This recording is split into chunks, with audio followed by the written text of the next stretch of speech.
61% van slagvoors van seksuele misdrywe in Suid-Afrika is jonger as 15. In die meeste gevalle is die oortreders mans wat die kinders ken. 29% is vriende of kennisse van die slagoffer. 11% is lede van dieselfde huishouding. En 24% van alle verkrachtings vind in die kind se ouerhuis plaas. Our society is highly tolerant. We give excuses for child abuse. Give you an example. We will say a girl was raped because, there were circumstances at home.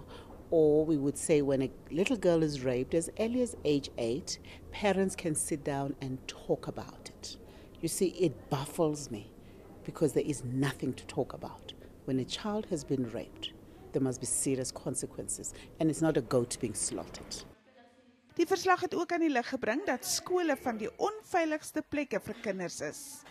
The number of educators who are also perpetrators. So it pointed out to us that the school space is not the safest place for children to be, which bothers us a lot. So our emphasis in our programming is to make sure that our schools become a safe space. Die fonds het 'n ernstige beroep op sy vennote gedoen om te help in die stryd teen die mishandeling van kinders. Amptenare van die Kinderfonds is hoopvol dat die situasie aansienlik sal verander in aanloop tot die amptelike bekendmaking van die volgende verslag in 2020.